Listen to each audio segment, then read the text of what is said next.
భారతదేశ ప్రజలందరికీ స్వతంత్ర దినోత్సవ శుభాకాంక్షలు. బానిస సంఖ్యలు తెచ్చి స్వేచ్ఛా వాయువులు పీల్చుకున్న ఈరోజు మనందరికీ పర్వదినం. ఇది దేశ చరిత్రలో సువర్ణాక్షరాలతో లిఖించదగ్గ రోజు. మిత్రులారా, ఎందరో మహనీయుల త్యాగం ఈ స్వతంత్రం.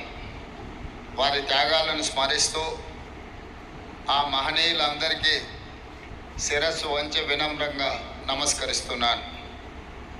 ప్రపంచ చరిత్రలోనే ఆయుధం లేని యుద్ధం మన స్వతంత్ర పోరాటం.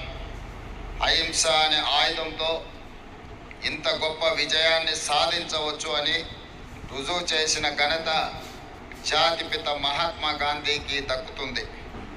ప్రజాస్వామ్య దేశంగా భారత్ నిలదొక్కుకోవడానికి తొలి ప్రధానమంత్రి పండిట్ జవహర్లాల్ నెహ్రూ బలమైన పునాదులు వేశారు. దేశ ఆధునిక భారతావనిగా అవతరించడానికి అవసరమైన ప్రణాళికలు రచించి దార్శనికతను ప్రదర్శించారు. ఆయన ప్రారంభించిన సాగునీటి ప్రాజెక్టులను మనం ఈరోజు ఆధునిక దేవాలయాలుగా పిలుచుకుంటున్నాం.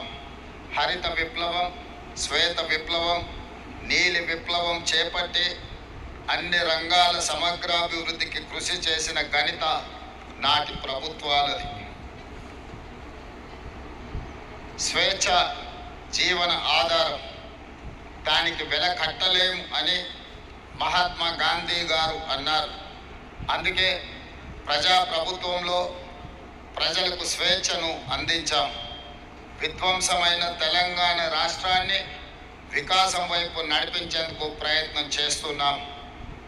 రాష్ట్రంలో ప్రజాప్రభుత్వం అధికారం చేపట్టిన 32 నెలల్లో దెబ్బతిన్న వ్యవస్థల్ని ఒక్కొక్కటిగా గాడిలో పెడుతూ వస్తున్నాం. సంక్షేమాన్ని విస్తరించాం, అభివృద్ధికి కొత్త దిశను నిర్దేశించాం. తెలంగాణ భవిష్యత్తుకు అవసరమైన కార్యాచరణను సిద్ధం చేసుకుంటూ ముందుకు వెళ్తున్నాం. సంక్షేమం కోసం ఈ రాష్ట్ర ప్రభుత్వం చేస్తున్న ప్రయత్నం మా ప్రభుత్వంలో సంక్షేమాన్ని ఆర్థిక కోణంలోనో ఖర్చు పెట్టిన రూపాయలతోనో లెక్క కట్టడం లేదు.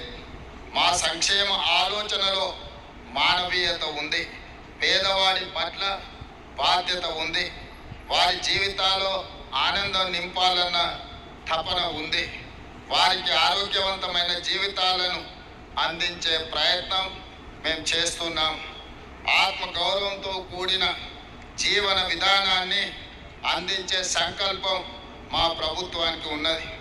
ఓట్ల కోసమో మొక్కుబడి హామీలుగానో మేము సంక్షేమాన్ని చూడడం లేదు.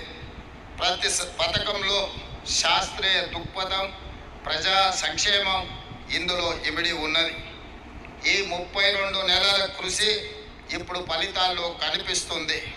అందుకు తాజా ఉదాహరణ ఆర్బీఐ తాజా గణాంకాల ప్రకారం 2025-26 సంవత్సరంలో మన రాష్ట్ర తలసరి ఆదాయం 8,18,931 రూపాయలు. దేశ తలసరి ఆదాయంతో పోలిస్తే తెలంగాణ తలసరి ఆదాయం దాదాపుగా 91% అధికంగా ఉంది. మన ఆర్థిక వ్యవస్థ బలాన్ని చాటి చెప్పే గొప్ప విజయంగా రాష్ట్ర ప్రభుత్వము, తెలంగాణ ప్రజలు భావిస్తున్నారు. రైతు సంక్షేమం కోసం మన ప్రభుత్వం చేపడుతున్న పథకాలను ఈనాడు రైతు బాగుంటేనే రాష్ట్రం బాగుంటుందని మా ప్రభుత్వం గట్టిగా నమ్ముతుంది. రైతుల కష్టాన్ని తీర్చి వ్యవసాయాన్ని పండుగ చేయాలన్న ఆలోచనతో ప్రజాప్రభుత్వం రైతు సంక్షేమానికి ఎక్కువ ప్రాధాన్యతను ఇచ్చింది.